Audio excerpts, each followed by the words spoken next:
This is our panel on building the UC OSPO network. I'm Scott Brandt. I'm the UC System-Wide Associate Vice President for Research and Innovation. Currently, I'm working at UC Office of the President, sort of. I actually mostly work out of my house here. I'm also a professor of computer science and engineering here at UC Santa Cruz, where I've worked for now decades with Carlos, and actually he and I went to school together once upon a time, and helped found Cross, although I can't really take any credit for it. Carlos is really the engine behind it. And it's my pleasure to swoop in every once in a while and do some honorary duties like this. So I'll lead the panel today, but mostly I'll be quiet and let our panelists do the talking. So our topic today is to discuss how we can build a UC system-wide OSPO network, which is something we've had as a vision for a while. We've had some pretty good success with Cross and with within UC Santa Cruz, building up our open source efforts. And so one of the questions we've got is, how can we extend that to be a UC system-wide thing? And in doing that, we want to think about not just software and the sort of stuff that Carlos and I are really familiar with, but everything. That's our real vision. We want to really capture all sorts of open source efforts system-wide and support them. And so that's kind of what we want to talk about today. Is how can we really encompass the range of activities system-wide and support those activities comprehensively. So before we dive into that, I'd like to ask each of the panelists to introduce themselves briefly, talk about who you are, how you fit into the open source efforts at your campus, and what entity at your campus might lead the campus's OSPO efforts as part of a system-wide network. And maybe we'll start with our remote participant. So please go ahead. Uh-oh. Yeah, hi everyone. Sorry I can't be there in person. I was just on a trip to China and caught something on the way back, so I thought it's safe to be remote. My name is Vladimir Fikov. I'm a professor of computer science at UC Davis. I'm also director of translational data science at UC Davis. And I'm very happy to be here. I've been working on open source as my research and teaching for many years.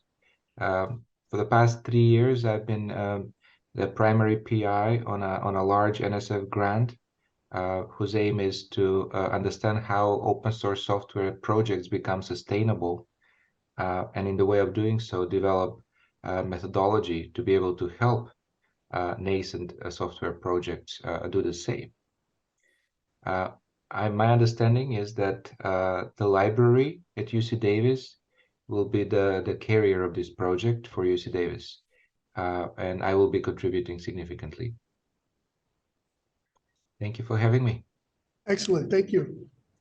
Amber, please. Hi, my name is Amber Budden. I'm the Associate University Librarian for Digital Strategies at UC Santa Barbara. My background is actually in environmental science, and I transitioned from environmental science to working on an NSF open source infrastructure project that supported discovery and accessibility of environmental science data. And so we went through that transition of kind of exploring what it was to be an NSF funded project, moving into more kind of mixed model,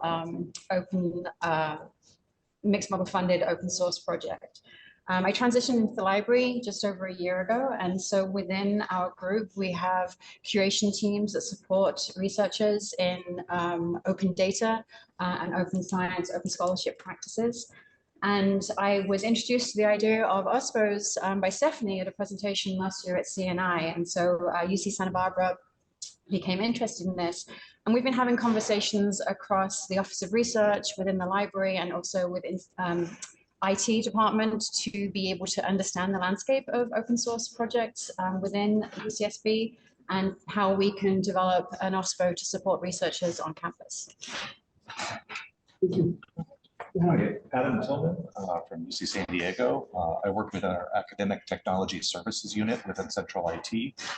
Mostly work with instructors and researchers, helping to translate the tooling and data sets that they're using within the research into an instructional and educational setting.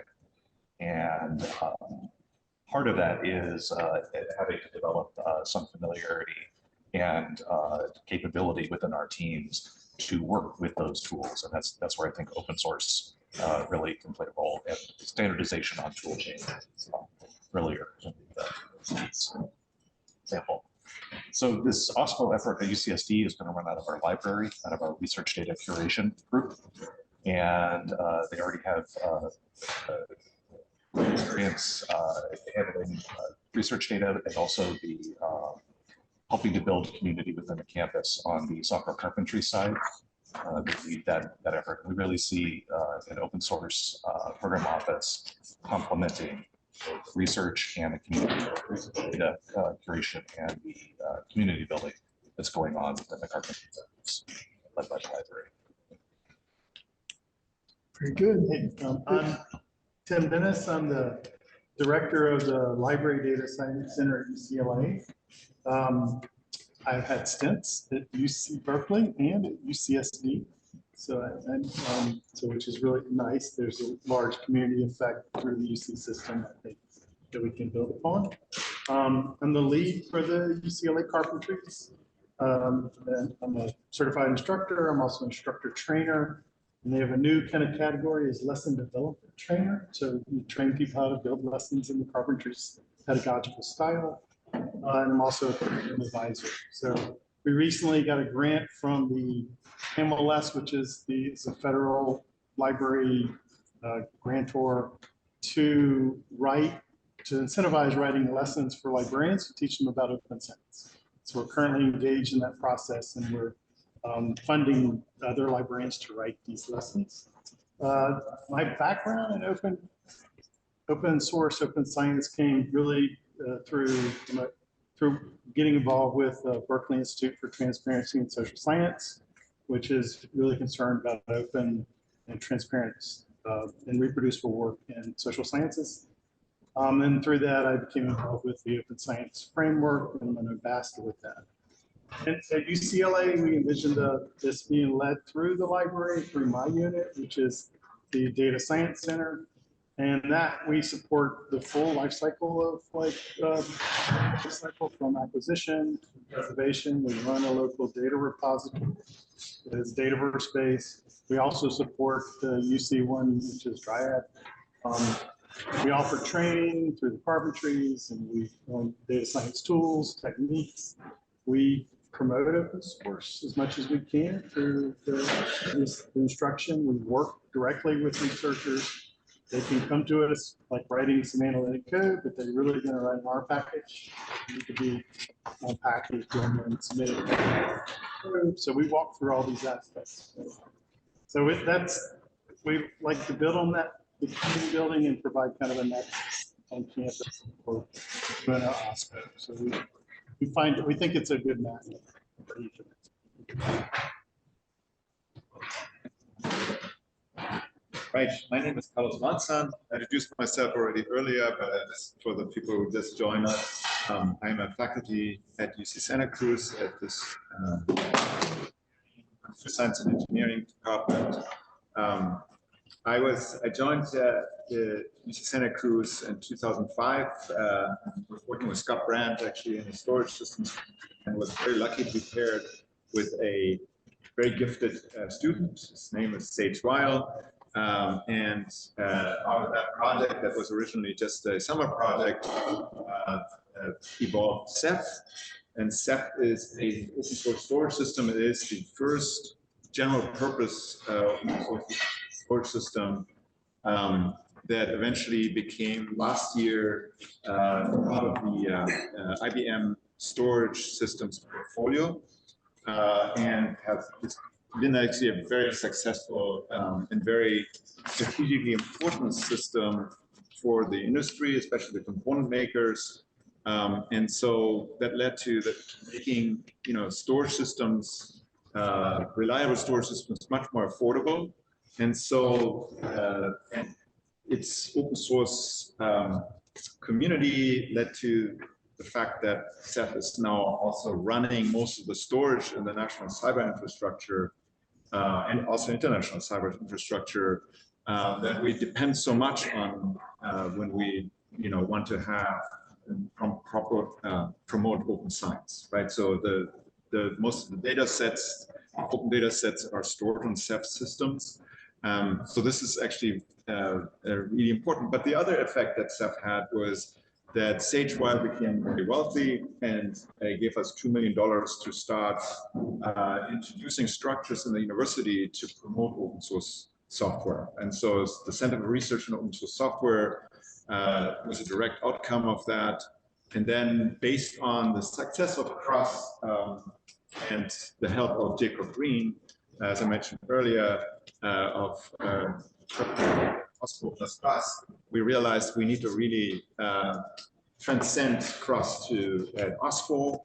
So Cruz still exists and has its very specific purposes, but we actually now are one of the first OSPOs in the nation, supported by the African Sloan Foundation, and we're really, really happy that there is such great interest among other UC campuses to also create OSPOs, and we hope to actually get this off the ground very shortly. And I think that the OSPO here at UC Santa Cruz is conceptually at home at the Office of Research, but we're also seeing that the libraries in all the UC campuses have already really valuable communication channels established, right? Cross-campus communication channels. And so we hope that we can leverage those channels for an OSPO network as well. Excellent, thanks. Okay, so we have a OSPO at Santa Cruz. We're working on setting them up on the campuses, the other campuses. And so the question I have for the panelists then to get the discussion started is, it's sort of twofold. The first question would be, what do you think Santa Cruz can do to help you get going on your campus to get OSPO started? And then the second one is, what do you think and how do you see a network of OSPOs working, and what we can do as a network of OSPOs that would bring even greater value to all of us? So Vladimir, I'm going to call on you. Since I can't see you, I'm going to put you on the spot and ask you to go first. Sure. So let me start with the vision. What opportunities this will open up for my individual campus. We already have, as we mentioned, the Santa Cruz OSPO, and that will be instrumental in helping us emulate some of the administrative structure. And so I'm envisioning an lightweight administrative structure that will be very helpful to many of the existing open source related activities on campus. In particular at UC Davis, we have a great many things happening, and they're all kind of in disarray at some moment in time, multiple moments in time. So we have undergrads interested in studying about open source. They're interested in starting open source projects. They also have self-organized to help open source projects thrive and add some labor to them. We have 2 or 3 almost mature open source software projects, some with hundreds of people already contributing to them, that are led by computer science professors and professors in other places and researchers. Those could use some guidance, especially those joining the Apache Software Foundation now. We have at least one of those. It's joining their incubator. They could use some guidance on how to join and how to rise up the ranks and finally become a full-on member. But also we have many countless projects funded by the NSF in particular that at the end are left as GitHub repositories, and those could use some elevation, because I know that many of us want to continue working on them past the funding end date. and those could use some guidance to do the same. So at UC Davis specifically, we're our part that we think will be contributing to this multi-campus effort is to understand sustainability. Part of this is as an extension of the research of the multi-university team that I'm leading. Part of it is in the interest of the UC Davis Library, etc. So we do want to have sustainable practices and lightweight, as I said, administrative layer that will help with those practices and put them into practice for many different software projects. We hope that by teaming up the students together with individual researchers will provide some sort of a constant supply of students and labor to help elevate these projects beyond their funded date and into the future, and attract as many young folks into the projects. I think the central, so the way we envision this is that there will be hubs, a hub and spokes at each UC that's involved, and we are hoping that the central OSPO will coordinate all of us, but also provide us best practices for how to act as an OSPO through their countless years of experience. So I'll stop here, and maybe I'll continue with more specific questions and follow-ups. Excellent, thank you. Other thoughts?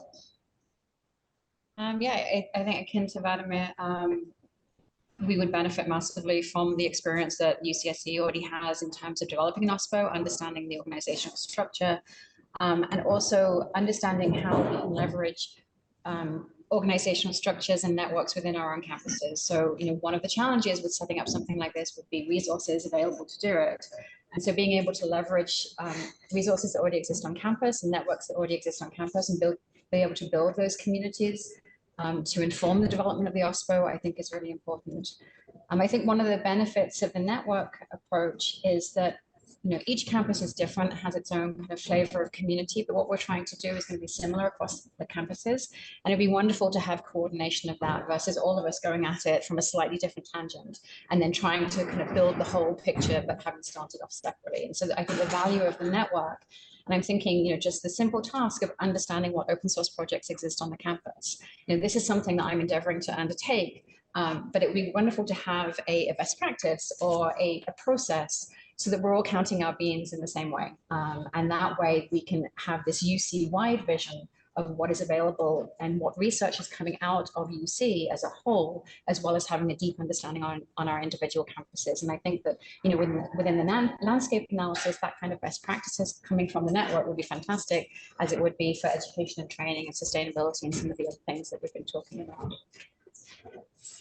I think having a common framework to assess and describe the open source activities on our different campuses, I think that would be helpful, not just internally, but challenges within UCSD in terms of reconciling open source scholarship with Office of Commercialization and other traditions that tend to keep innovation much more close to the chest. And I think being able to hear from other campuses how they have navigated those sorts of challenges, or maybe share our successes if we're able to make progress there, I think will be helpful. But then I think having that common metrics and landscape framework across the campuses will help our leaders have those conversations. Because I think in some cases, while the OSPO on our campus might be able to help connect those groups together, real change is going to have to come from above, from a higher level. And so we really need to see the success stories and hear about the success stories on those other campuses and to help inform our leaders development. And just add that I think that just from the educational mission that the DSC is involved in with teaching people some best practices, having access to a network that has experts in it, maybe really help people who might be interested in developing open source software in a kind of a more disciplined way, describe it, but not really have the tools to be able to do that. I think this would be the perfect way to kind of connect people to gaining this. I would envision there would be like training, that would be a curriculum that we could develop that actually we can reuse across the system. And And I think that would really enhance like the visibility of open source on our communities and the profile of what it means. And then I know like almost weekly when we have researchers come in using tools they find on GitHub they're not documented, that you don't know how to run, that are some dependency that is totally out of whack. Being able to walk through how you might set up an open source project in more disciplined way is really important. And I think our students would really appreciate it. Like if they could connect up with people maybe in their domain, in a different campus, help them walk through those steps would be really invaluable. Yeah, so I also see, my vision and our vision here at UC Santa Cruz is that a network of OSPOs will really create a whole new level of discovery.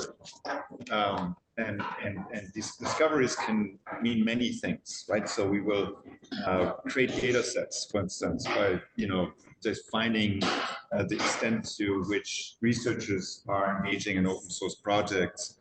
This can be very valuable. Like we're already in conversations with security specialists, right? Who are looking at this data set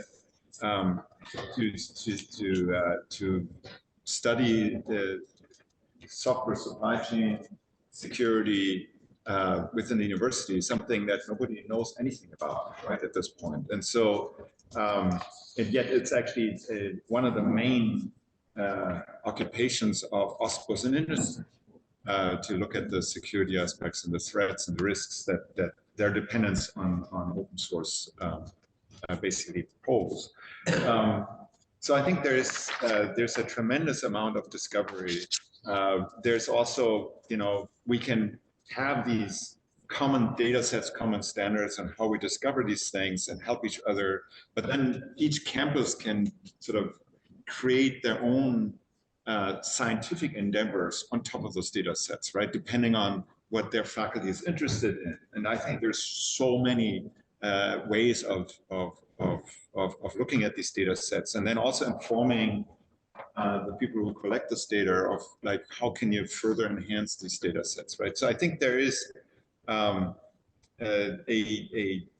side effect of that discovery is also that policymakers on all levels in the universities will get a better sense of what the values of open source is, which is incidentally one of the missions of the OSPO here at UC Santa Cruz.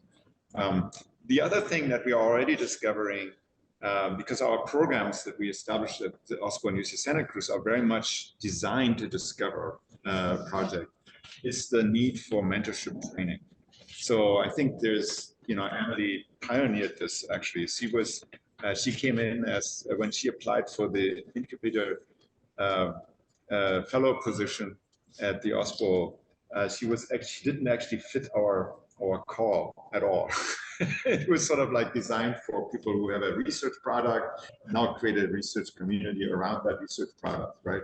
But her research was really into the open source pipelines and mentorship issues in making that pipeline more diverse and more inclusive.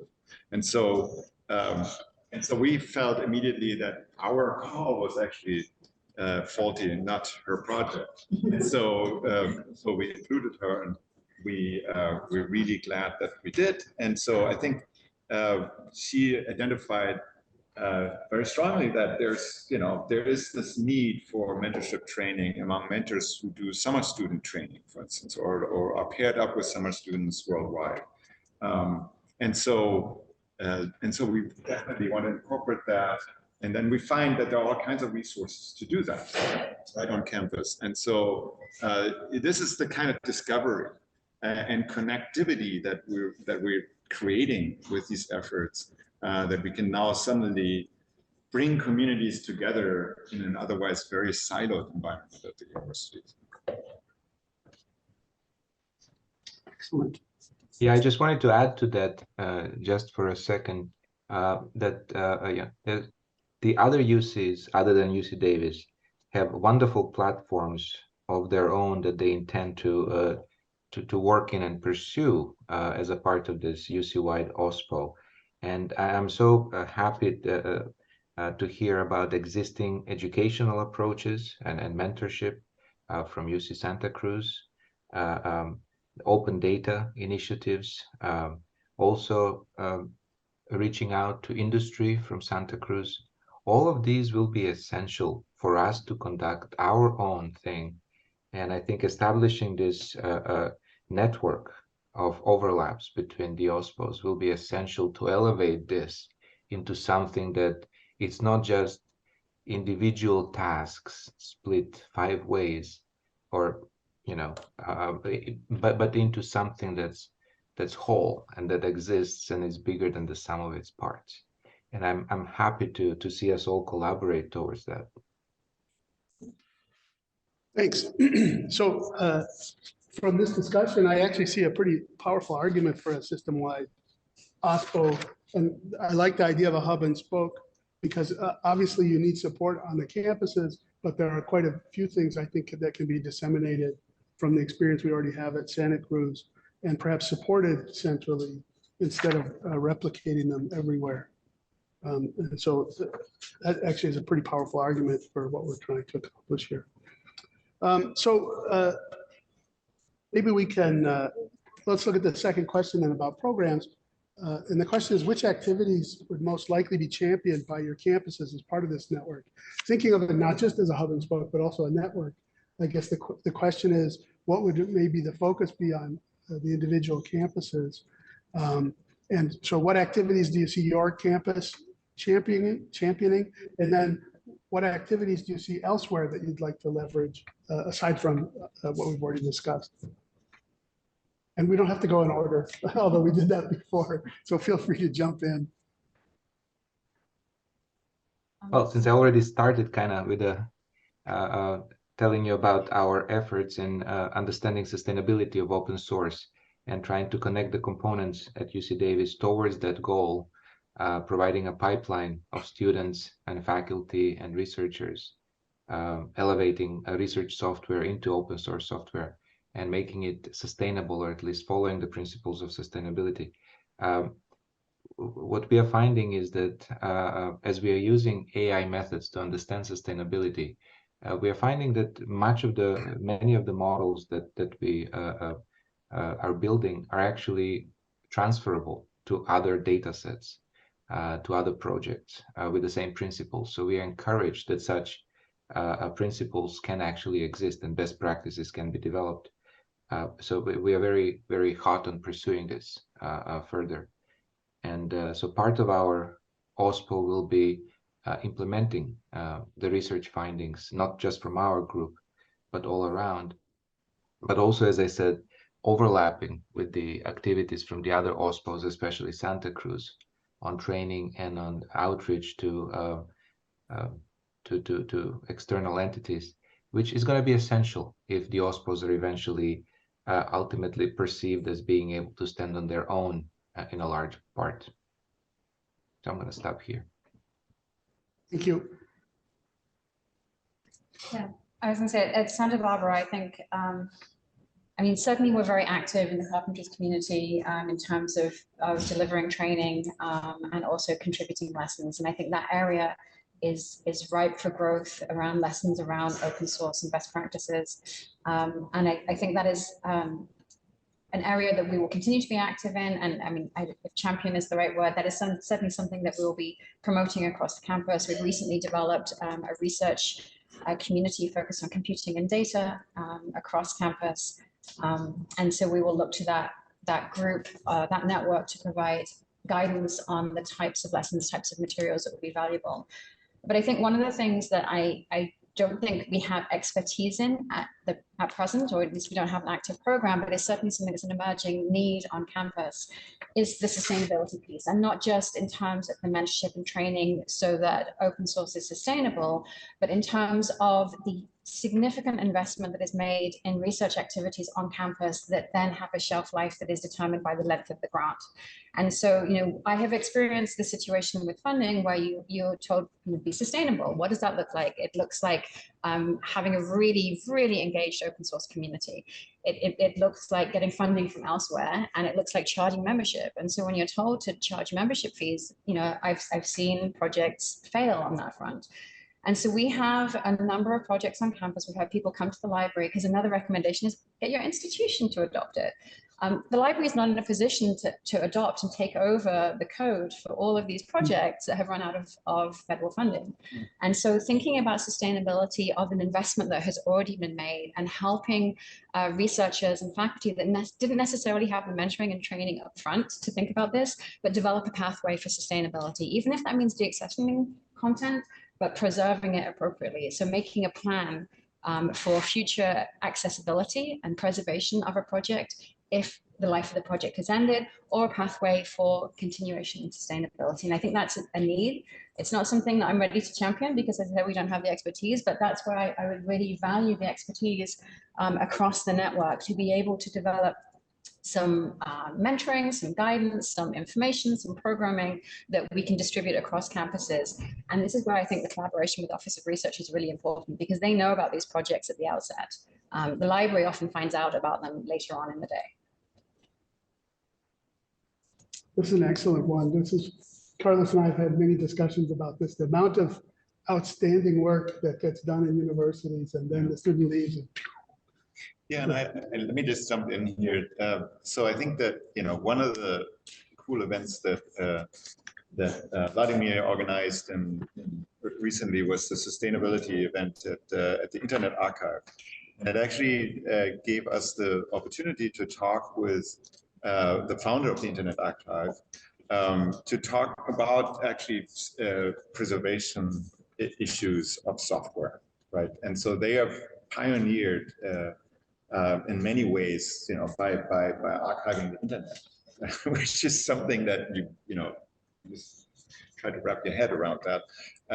It's pretty amazing, but it's actually a tremendously useful thing. I mean, I have a number of websites that are lost due to arbitrary administration decisions that are only available through the Internet Archive.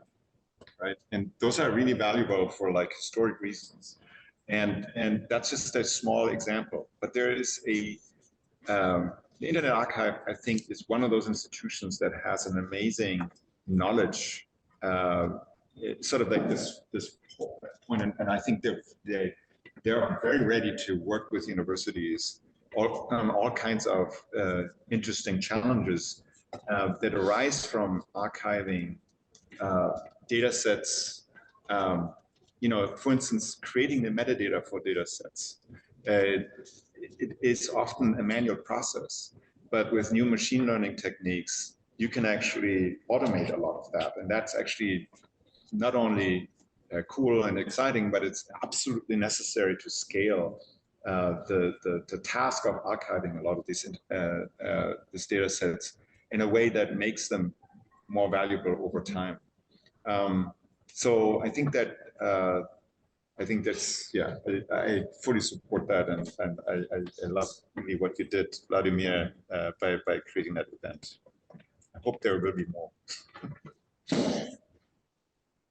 I just wanted to point to something that we're doing, and I'm sure many of our campuses are doing, in terms of stepping up our onboarding of new researchers coming into campus, and kind of giving them a head start on understanding the computing landscape, the process landscape, the data preservation landscape, and then also facilitation as new ideas, as new projects come in, helping them from the get-go get connected with the correct technologies, the correct people.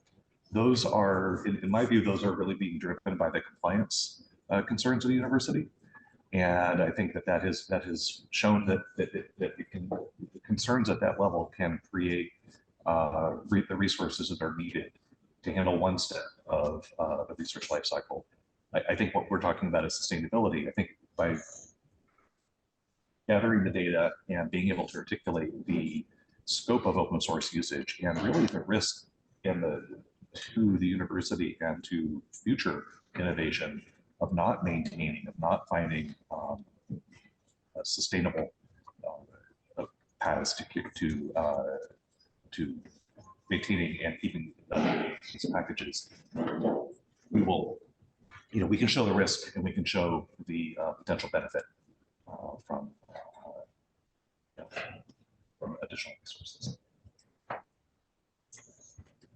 Yeah, I think about it more from the point of need, and that my job is it's on a spectrum. It's like we want to move researchers' practices to improve them on a spectrum of having better like data management skills, better like software development skills, best practices, and to try to improve like their code and how it will be used over time.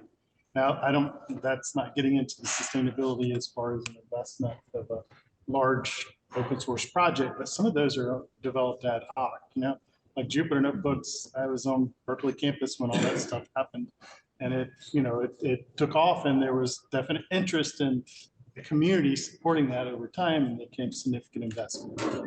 So it was a light bulb that flew off. Oh, it's in the browser. So that like became a real, thing. But I really feel like we need to improve everybody's practices on campus. And if we can push that along, that would be really, hey, you put it in a GitHub repo, and this is what you need to do in the README. This is how you need to structure your code. You need to write some functions rather than having thousands of lines of all this stuff that I routinely do over and over again. And I think one of those, providing that is kind of a better service, like where we will review your code and we'll give you suggestions.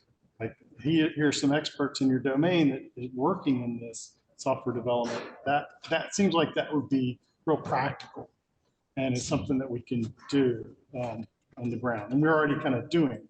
But to scale it up with a network would have advantage. And it would be also, we could coordinate it with like this discovery projects, right? So if part of that training is to actually make sure that those repositories are easily easily discoverable in the scope of a campus or the University of California, right? What kind of keywords should you have in a README file, right? That would be fantastic. I want to very quickly talk a little bit about how we can create programs that incentivize engagement by faculty, because I think that's an absolute key. We need to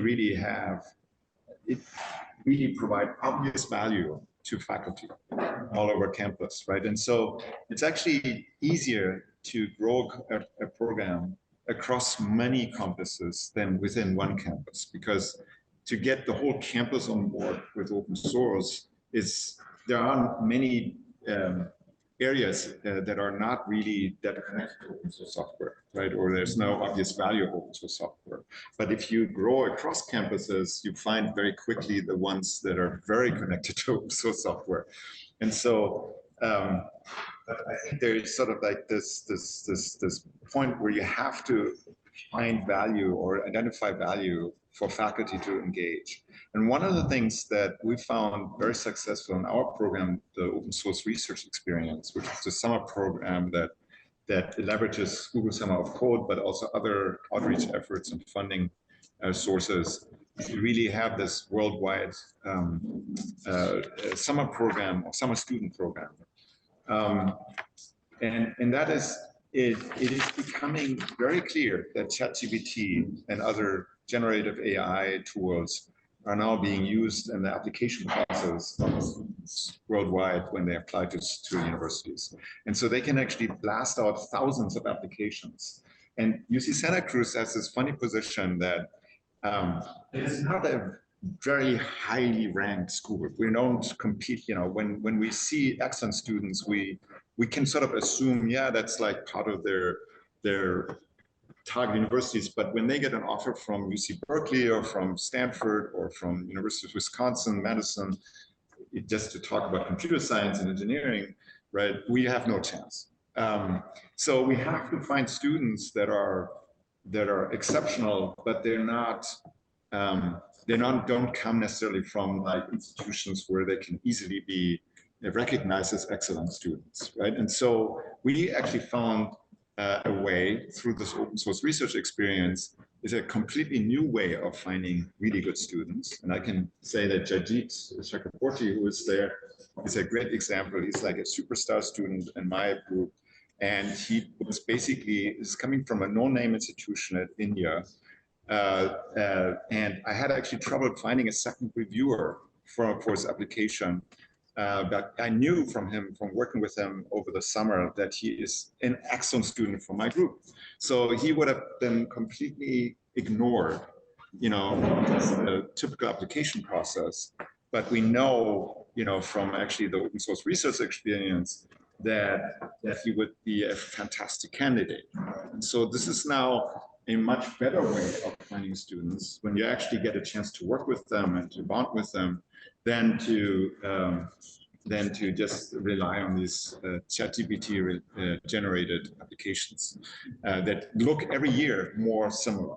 I mean, that is like what I observed, and I think a lot of other faculty observe. So this is an incentive for faculty to get involved in open source programs because it is just a really good way. But that, of course, is only true for faculty who have where open source work is sort of part of that of research work, right? In other areas, maybe less so. But maybe there are some ways where we can generalize these programs and we go beyond open source. But that's like an example of an incentive on how to get sort of faculty on board. Excellent. So I want to jump ahead. There's plenty to talk about here, and I think it's pretty clear that we could have a conversation for a long time. I want to jump ahead to the sustainability question. So there's some questions about examples of existing or envisioned OSPO programs that are self-funded. What organizations do you think could help fund OSPOs? I want to ask also a broader question, which is what resources do you think are needed? And also I should probably say, although I'm working at the Office of the President, I don't have any resources myself. I don't even have a budget. But the question I want to ask is, what do you think more broadly it will take to get from where we are now to a place where we have functioning OSPOs on each campus and a functioning network of OSPOs and a successful system-wide OSPO in the way that you envision really could work? That for me that's an interesting question. And, you know, getting to this vision, which I really like that sort of evolved here, how do we get there? That's really what I want to ask. And what are we going to need to do to get to that place? Well, that's a question I want to ask the panelists, and then I want to open the discussion up to the audience and really have a rich discussion about that. So please go ahead, Vladimir. Yeah, I've been thinking about this issue a lot, and I've been looking at different models, existing models at other OSPOs and organizations. I mean, there's no going around it. Initially, this will need support. Certainly, philanthropy and grants, and of course, UC contributing. And that can be done hierarchically from UCOP, some from the individual universities. But, you know, one idea that I got stuck on is creating and, you know, being a part of a UC-wide OSPO will give us this power, is creating a network which will have its own value, and it will produce output. It will produce, you know, open source software projects. It will produce best practices. It will produce trained talent. And this network can be opened up for paying customers to contribute, to participate. And there can be various levels of participation and contributions, or just simply being a part of by virtue of paying a certain amount per year. And this network can be network of open source, it can be network of open talent, network of open practices, etc. And I think that will I agree with that. One actually very much to sustain, but it's essential to brand it as a user thing to the extent possible. That will give it the largest, broadest reach. Yep. Thank you. Other thoughts? That model is, and I think it was Vessler that brought it up, the data curation network. That model that Vladimir just described is kind of similar to the data curation network, where you have institutions that are fee-paying members, or you can be a supporter, I believe, without fee-paying. And that network will conduct curation of data sets prior to submission to a repository. And so you benefit by being a part of that network. If, within the library, you receive a data set that you don't have the expertise to curate, you can send out a call to the network and you'll receive that curation support. And so I think that kind of pay for access or expertise within the network is kind of similar to the DCN. I think in terms of this going forward, I agree that there needs to be some plans to start this off. I think that the network, whether it is a hub and spoke where you have a centralized office, or the network itself is the hub where you have representatives from each of the campuses, that is going to require coordination. That is going to require some staffing associated with it. I think on the ground at the institutions, the individual campuses, there's the potential for leveraging time from different people within the campus. I can imagine, members of the library, some of the time of some of our curators could be put onto kind of open source activities, maybe again from IT, and again, Office of Research. I think we could leverage existing time. I would love to see various departments come together to invest in a position that would lead the communication between the network and the campus level activities, because otherwise you're going to have a disconnect. I mean, it's not a small amount of time. I think, if this really gets going, I think that can come if there's significant adoption or value, and this is where the metrics comes in, and showing that what you're talking about in terms of the scope, the risk, the loss, and the benefit, being able to demonstrate that to the campus, to have the campus level investment in a position to be able to support this type of activity. Your thoughts?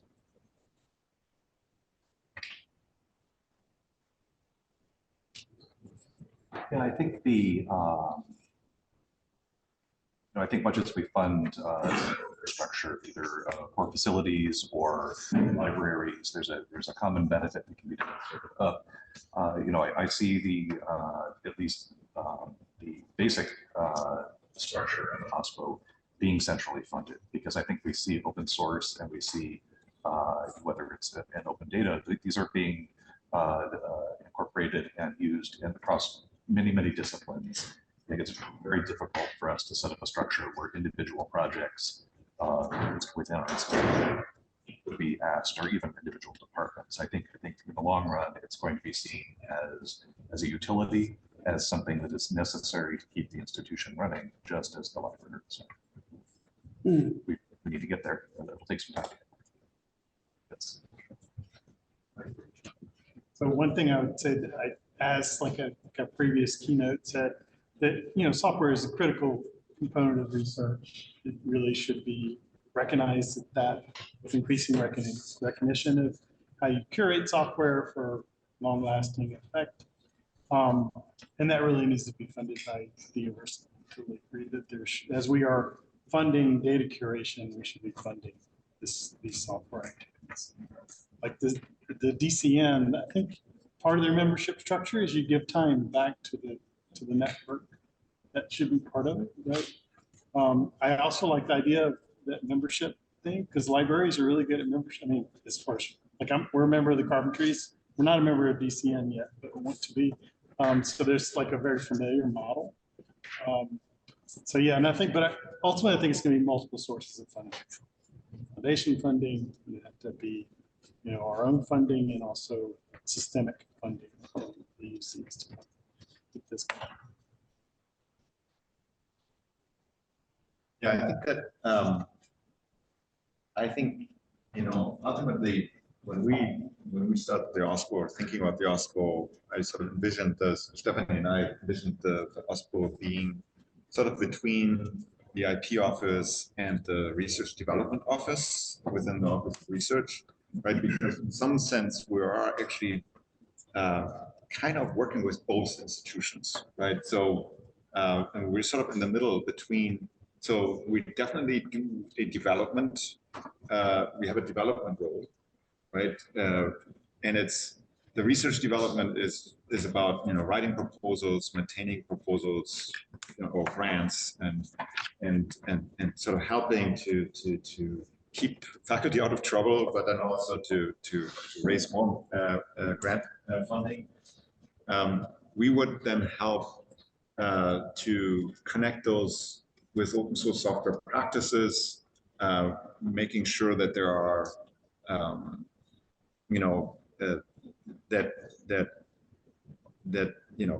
tracking essentially how much open source actually supports some of these funded activities, right?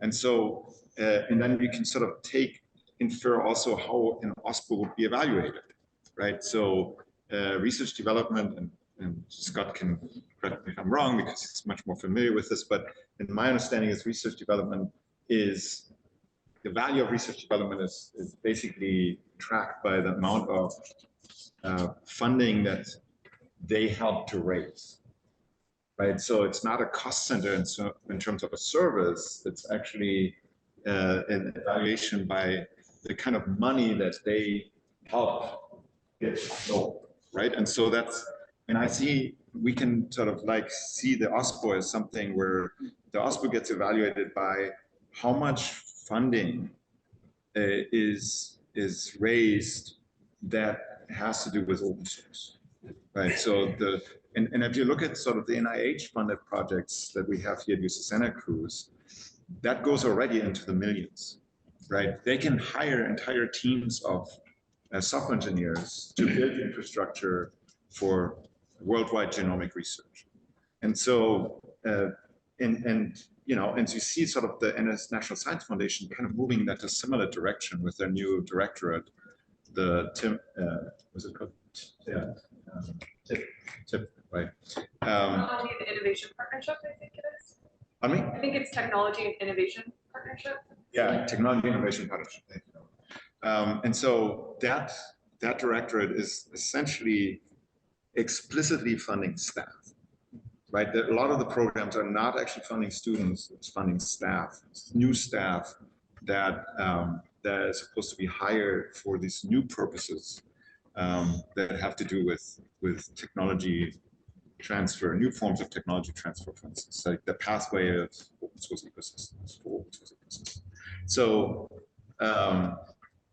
so I think there is sort of like this recognition, right, that we need to find sort of ways of evaluating institutions in the university, and we can use similar value metrics as these existing institutions. In fact, we have to in some ways, right? It has just to fit into the value proposition of the university. So I think, but actually getting an OSPO into the position where we can do that way, right? That's I think the challenge. But I think it's really important that we kind of position the OSPO into a situation where it's not just a cost center, because then as soon as times get hard, then costs get cut, and then we have to start over.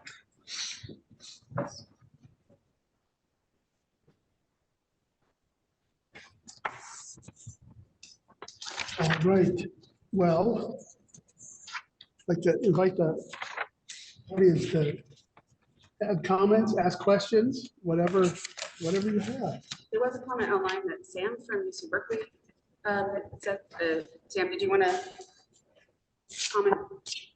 Sure. Can you guys hear me? Yes. Oh, perfect. Hi, everyone. I'm Sam. I'm the Open Science Librarian at UC Berkeley. I wish Berkeley was more active in this domain, but I'm happy to listen, and it was great to hear all of your thoughts. It felt like one of the themes that kept coming up was sustainability. And from my perspective, I feel like there's a real opportunity for UC to lead in developing career pathways through the OSPO, either as presumably there could be some permanent staff as part of the OSPO, but also there's a lot of movement in this space globally where different positions are established, but there's not always a parallel or a counterpart.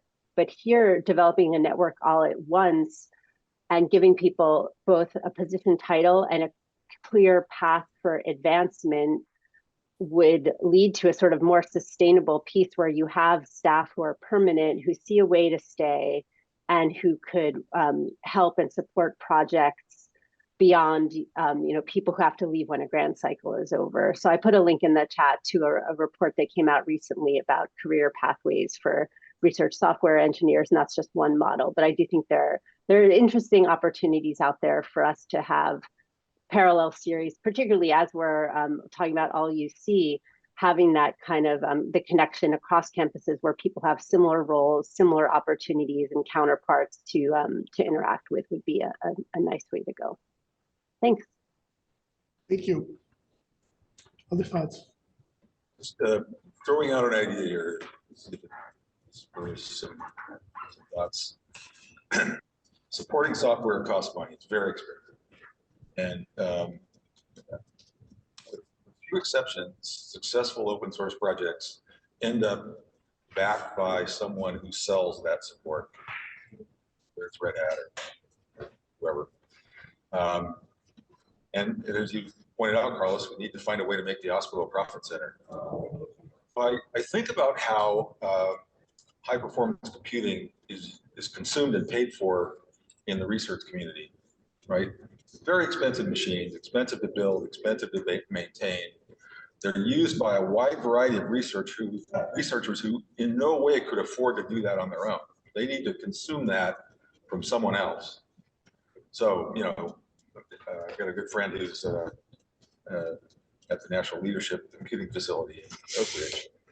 And basically, PIs say, I want to get a grant for this research, and I'm going to be, of that money, this portion of it is going to be spent buying compute time at NLCF or Berkeley or wherever.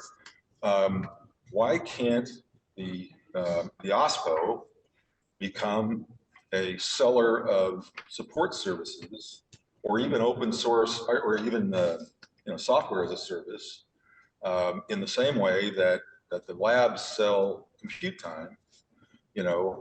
If there's truly synergy between these campuses and synergy between there's collected expertise that exceeds the ability of any individual PI to build and sustain their own software, why can't you sell it to them cheaper than they can build it themselves?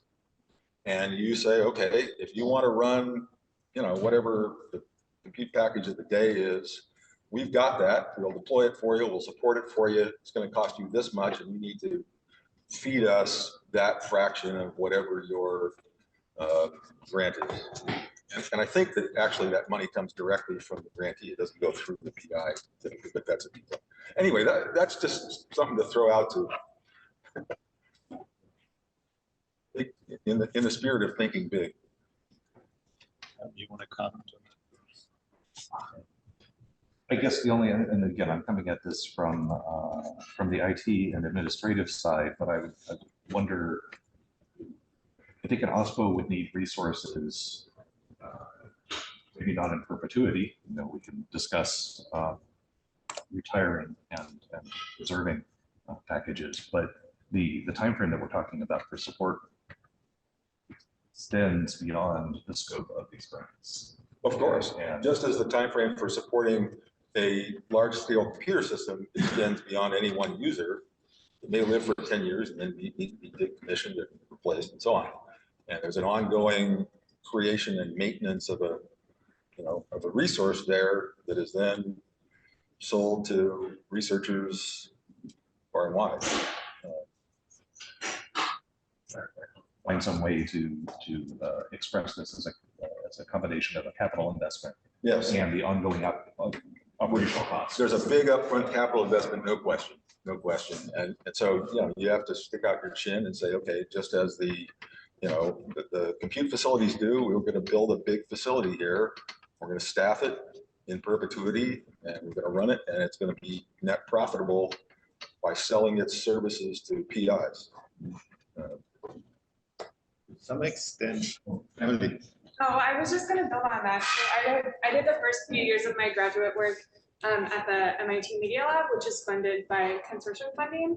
And Carlos and I have talked about this a little bit because I've thrown out ideas similar about like, what about a more like that kind of model where people are paying in, but they're not necessarily getting something as discrete as like a product or a service defined to that extent, but a bit more of like, oh, you're getting access to this network of like intellectual property and people who understand academic open source.